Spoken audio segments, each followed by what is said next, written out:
Hey family, what's up? I'm Coach Cass. Welcome to the Hub.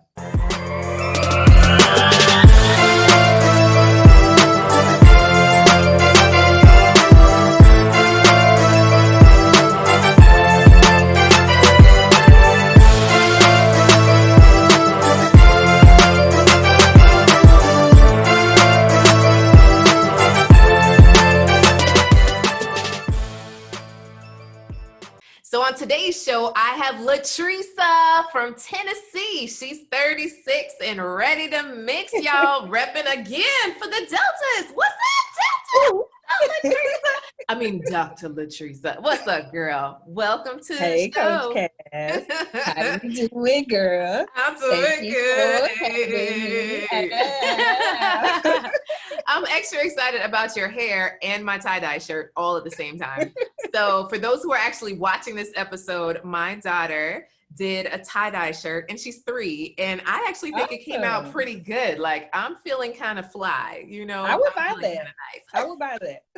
Hey, there we go. So Latresa, tell me, can you share a little bit about your love story? Like, what's been going on with you? Well, what's been going on is a bunch of nothing, unfortunately. Mm-hmm. There's been a dry spell, and that was pre-COVID, where things were shut down. Yes. So the government didn't shut my love life down. It was already down in quarantine. Oh, snap.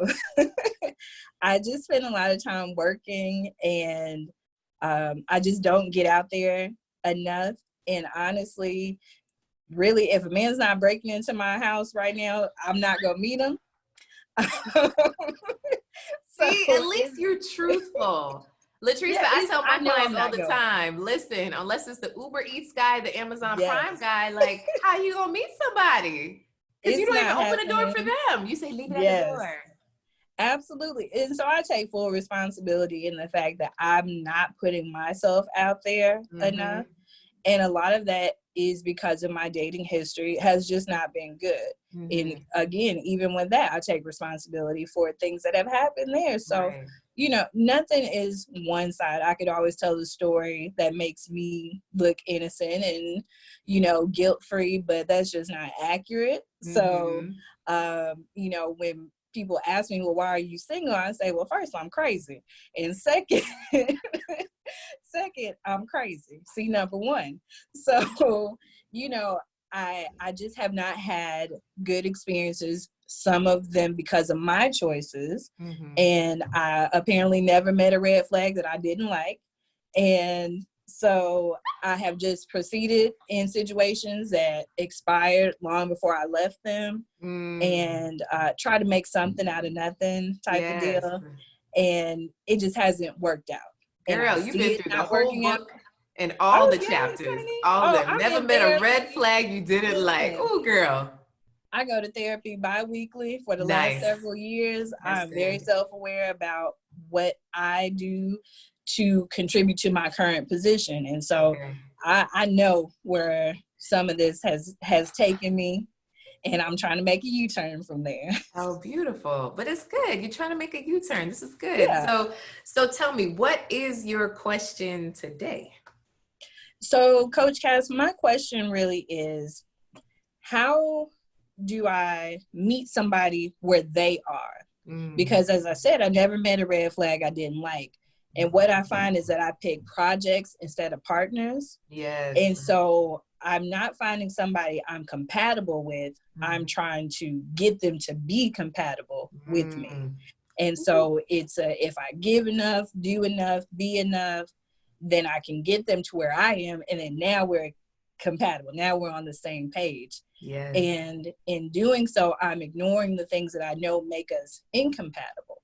And so for me personally, how do I avoid doing that without it coming off as if I'm looking down on somebody or thinking that my standards are perfection, because that's not the case. But I know where not having those standards has led me. Yes. Okay. So good question, girl. And I tell you, I run into that all the time. No, we want partners and not projects. Yes, Yeah. I actually do say that exact line to my clients because they get all excited. For instance, you're busy, right? So you said you work 7:30 to 4, and you work a strenuous job. You're a dentist. So you looking at people's mouths like you're tired. When you go home, you just want to relax. So if you bump into someone, or if you meet someone online, or wherever you end up meeting them, and they seem halfway decent, you're like, oh, this is cool. Yeah.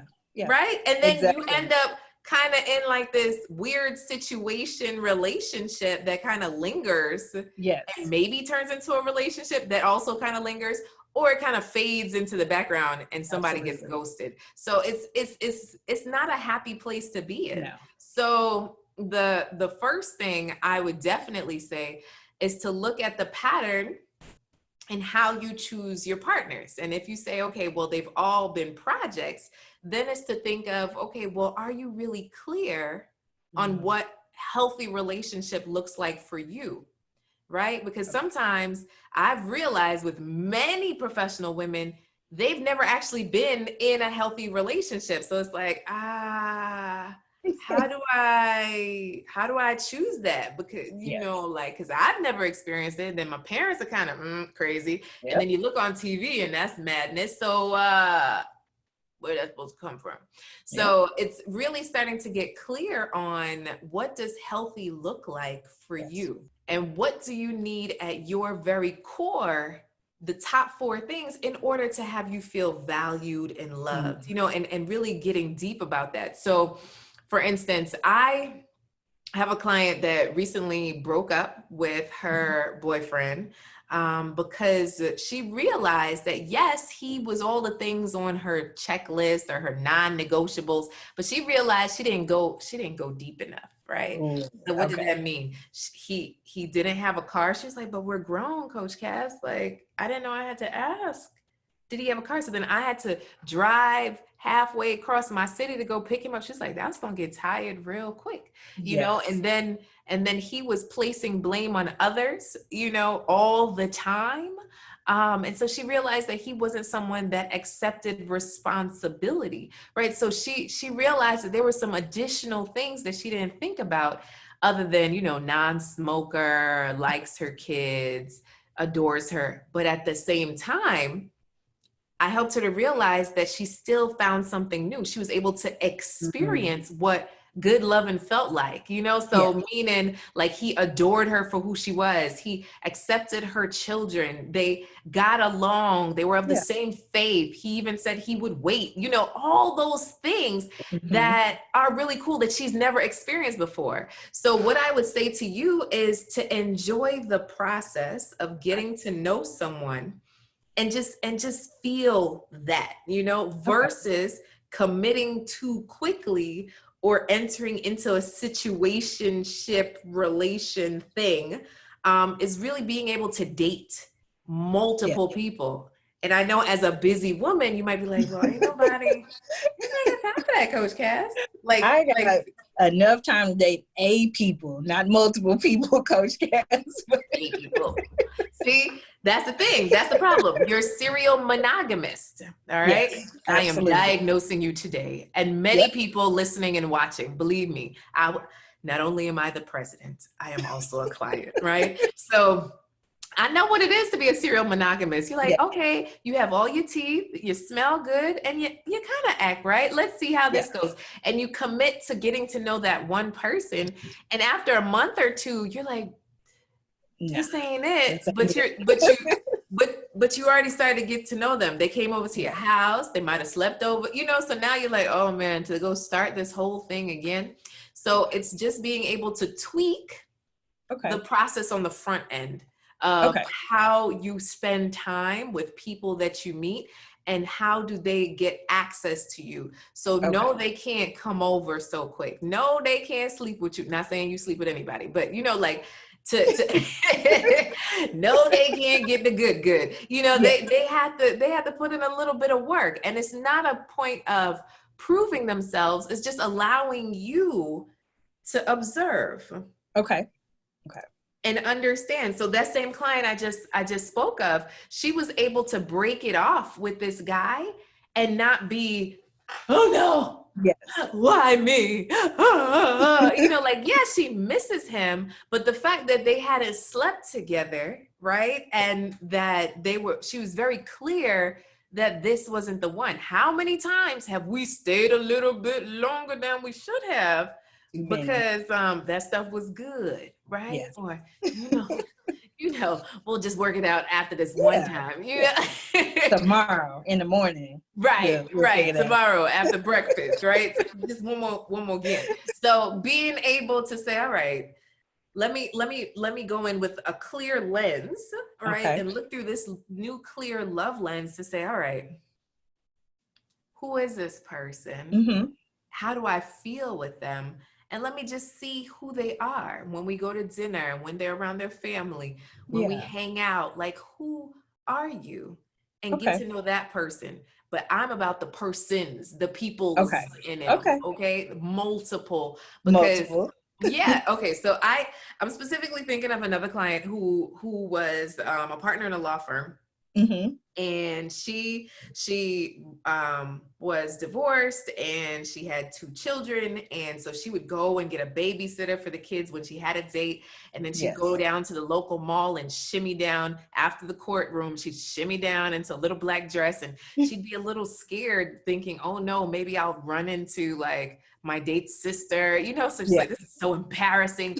She'd go on these dates and get to know people. And she's like, this is just not working. And I'm like, you know what? I have a feeling that your picker is broken, right? Yes. Like my therapist told me that literally that my picker was broken. Yeah, there you go. Girl, I can help you with that. So essentially we worked together and I remember it was down to 2 candidates, right? 2 viable candidates. And she was really excited about this one guy. He was like, Pepe Le Pew, your eyes are like the ocean. You are so beautiful. Wow. I love your hair.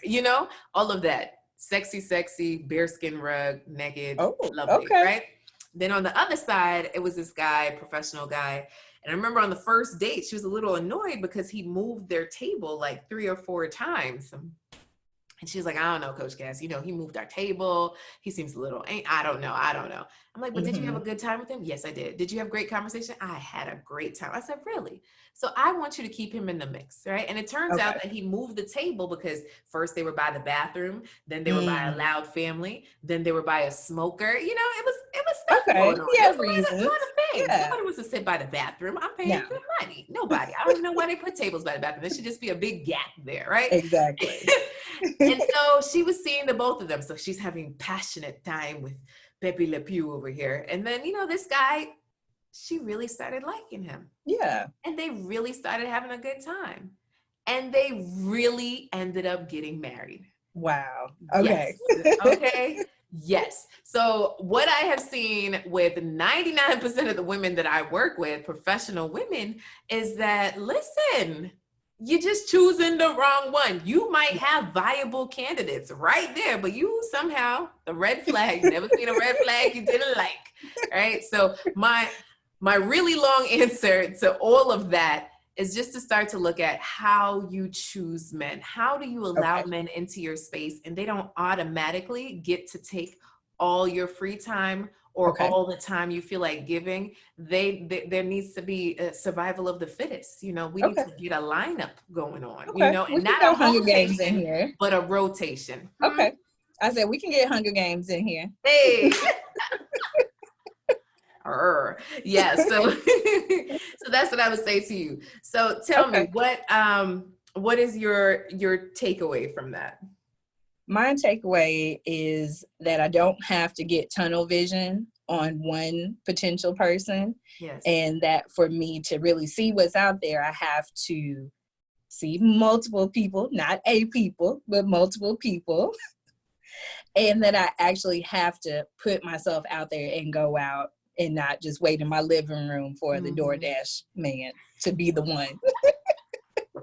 Mr. DoorDash, are you the one? I already got his number. He got my number because he brought my food, so it's possible. No. When the app shuts down, it stops working. So no. Please don't. DoorDash man, no. Well, you never know. I actually do know someone that tried to date their Amazon Prime guy. It didn't work out. So it didn't work out.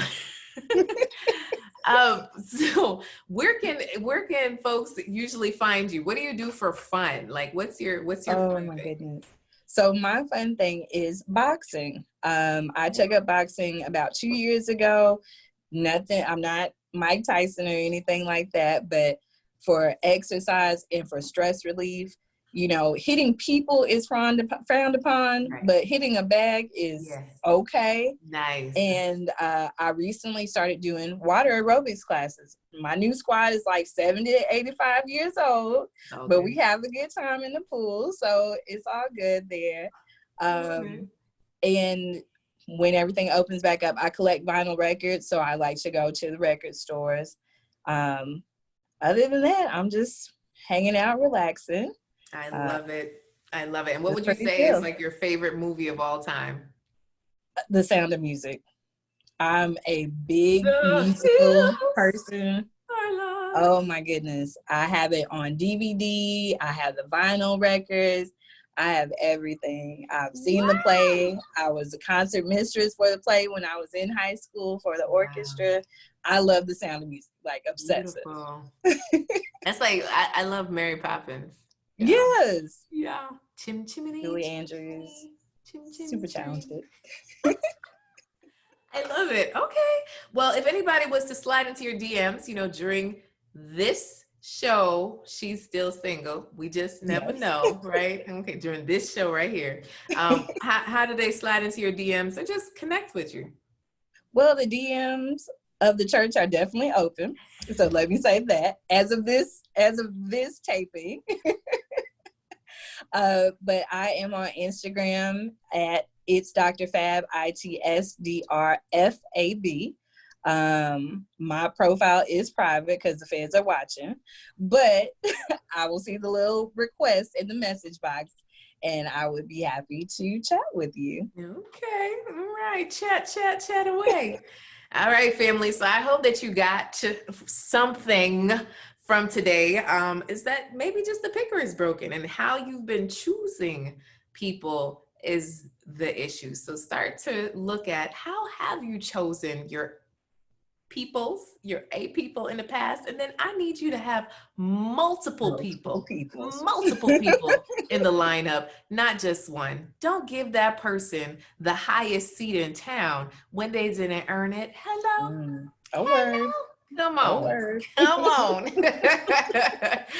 All right, y'all. Please do make sure to check out our website. You can go to relationshipsforbusywomen.com to get a free checklist on how to ace the next date. Okay, so go to relationshipsforbusywomen.com on a free checklist on how to ace the next date. I'll see you on the next show. Bye, guys.